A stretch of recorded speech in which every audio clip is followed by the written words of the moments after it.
There's a lot to be excited about as we're roughly 2 weeks away from the actual season kicking off. I know football is coming back. And now that fall camps have wrapped up, there's a lot of excitement around a few players on both sides of the ball that you all need to know about. People in the Switzer Center are really speaking highly of a few players and a few positions that I definitely know that you will be intrigued by. So we're going to dive into that. We're going to talk about a couple of players from fall camp, as well as ones to keep your eyes on this coming season, because as the first 3 games populate, it'll most likely be a lot of changing in roster setups. You'll see a lot of different lineups from the starters to the 2 deep. You'll see a plethora of players coming onto the field as we try to figure out who works best. But there's a couple, as I mentioned, that you guys need to know about. So let's dive into that right now. We'll start off with the offense and then go right into the defense from there. But first, welcome to Unfair Sports. I'm your host, Jay. Thanks for pulling up to the channel. So let's talk about this. On the offensive side of the ball, practice-wise, what we're hearing is buy as much Andrel Anthony Jr. stock as you possibly can get your hands on, because at the wide receiver position, it looks like he may be over there with Jalil Farouk, making the magic happen. And as we all know, Farouk is fantastic in open space, deep, short, whatever. But the question has been who will line up next to him to really be effective as that second receiver. And so far in camp, one of those leaders is Andrel Anthony Jr., the transfer from Michigan. He's played in 2 college football playoff games, and he understands what needs to be done to get the Sooners there. There's an article over at Sooner Wire you need to check out at USA Today that really breaks down his feelings on how to help the Sooners get there. But the other thing is that he's been showing out in practice, catching deep passes, short passes, you name it, he's got it. And he's got a couple of deep touchdowns so far. And so that's not an indictment on the defense here. That's just showing how good of a player Andrel Anthony is. And he's one of those players. Buy that stock. He's one to be prepared for. But also in that wide receiver room, which seems to have a lot of competitive depth, we're seeing that the younger players in Nick Anderson as well as Jaden Gibson have started to show up and show out. They're starting to produce. And because of that, there's a reason to get excited, especially me talking about Jaden Gibson, the 6'5" wide receiver out of Florida.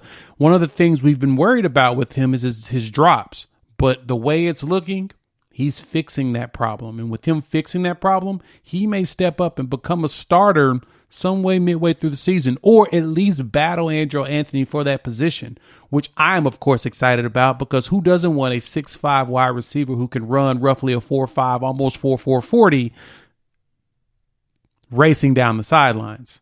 I know I do. After that first spring game, he gave me the excitement I wanted to have, and we just need him to come to fruition. And it looks like him and Nick Anderson, who is healthy right now, may do that. And then, of course, rounding out the wide receiver position, Gavin Freeman, as Coach Brent Venables mentioned in his presser, he's considered the best player on that wide receiver room, which is fascinating to say a walk-on would be your best player. But he works hard, he's strong, he's fast, he does just about everything, and he's very shifty and hard to tackle. And you want players like that, especially when you get them into the open field.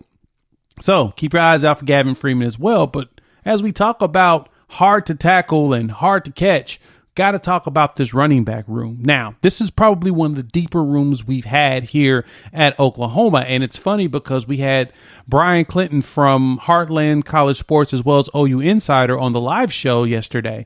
And you can check out that video, right there in the corner. And he discussed how this room is so deep, it's hard to tell who's truly going to be running things. Now, granted, we know that our creator player, Javonte Barnes, is going to be the lead stallion out there with Gavin Sawchuk moving in and out with him.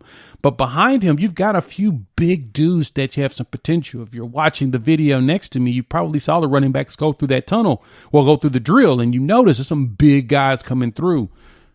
Coach Levy really emphasized Marcus Major recently in a interview, and he looks healthy. And by him looking healthy, there's a good chance that Major could walk in there and really be impactful. Toss in Tyree Walker, who players have mentioned that they do not like tackling because he's that hard to tackle. Strong, stocky, short running backs. I mean, another Q Griffin, man, we could potentially see something out of him. But short yardage, he's definitely got it. And then Emeka Megwa, who has had knee problems coming in. He had surgery coming in, had to recover. He's looking strong. He's looking powerful, and he looks like he's getting some explosion back. My goodness, that running back room's going to be fun. Then you throw in the freshman of Caleb Hicks, who looks like he's doing some things. And now that Dylan Smothers is back, he may actually be there to try to vie for an opportunity if he doesn't go with the red shirt in preparation for next season. But with Sawchuk and Barnes leading the way, Marcus Major with Tyree Walker as well as Emeka Megwa, whew. But the name to really keep your eyes out for is that Tyree Walker, man. That is the player that a lot of has been mentioned about how hard it is to tackle him and how much fun it is watching him play. I want y'all to be excited about him because I am stoked at the opportunity of having another running back that, if he's pound for pound one of the best out there, could be another Quentin Griffin. So, wrap things up. Let's talk about the line. The offensive line, it seems to have been flushed out to who's going to play. You've got Big Walter Rouse on the left side with Savion Byrd, who has walked in as one of the hardest workers on the offensive line, and it appears to have solidified that left guard position. But let's move into the right guard, because we know center is going to be Andrew Rhyme, but the right guard at McKay Tower, who last season was not fully healthy, and Brent Venables mentioned that in his presser, that if he was healthy, you probably would have seen a different version of him. And so now that's the expectations. And him on the right side seems to have worked out very well for him. So he's another player to keep your eyes out on. I think him, Andrel, Anthony, as well as Tyree Walker are three players that you need to pay attention to this coming season that could have a breakout season on top of Jaden Gibson, who I am crossing my fingers on, and I am buying his stock up right now because I think he can do it. Before we move on to the defense, hop in the comments, let your boy know how you feeling about this team. I know you're excited. Everybody is. The expectations are high. Team 129 needs to figure out how to make the magic happen. And so, y'all tell me what you think on that. But let's go into the defense really quick, because defensively, all three phases have a lot of excitement around them. But we want to start at the defensive tackle position and bringing in a player like Dejon Terry from Tennessee. Plays at Kansas, played at Tennessee, comes here with 2 years left of eligibility. And at 321, he looks the part, not only size-wise, but strength-wise. Reports are coming out that he's out there making plays at that tackle position. Next to him is Rondell Bothroyd, who is out there terrorizing at the edge position. Those two transfers may change everything for the Sooners this coming season on the defensive line. That was kind of a weakness we had last year due to not having enough depth and a lot of young players. Now most of these players know the defense and can teach each other. Please believe you're going to see some craziness come down the line on the at defense now. Going back into the linebacker spot, keep your eyes on what Jaren Kanak does. It looks like Danny Stutzman has moved to the Mike spot. You've got Kanak at will. Him and Kobe McKenzie coming in together. Jeez Louise, it's going to be painful. And there's some hitters. Connor Neer has also gotten a little bit of buzz, but I want you to pay attention to Jaren Kanak this year. Let's see how he molds and plays out at the linebacker spot. Not only his second season playing it in a complex setup, it appears he's ready to take that next step and lead on the defensive side. Cheetah Roll, of course, McCullough and Harrington are doing it, but Harrington has had a really good camp. There's been reports of how instinctful he's been. He's been just about in all the plays. He's everywhere, and he's showing what that Cheetah Roll should be. Him and McCullough rotating back and forth. I have zero worries in the Cheetah Roll. But then you go deeper into that Cheetah Roll. That's when you start talking about players like Reggie Pearson, as well as Peyton Bowen, who Bowen is the one to keep your eyes on the most in that secondary, because that freshman is playing so good that Coach Venables and the entire staff has said they got to figure out a way to keep him off the field, because right now he's playing so well that he should be out there just about all the time, in which he mentioned in an interview that he has actually played through 5 different positions on defense.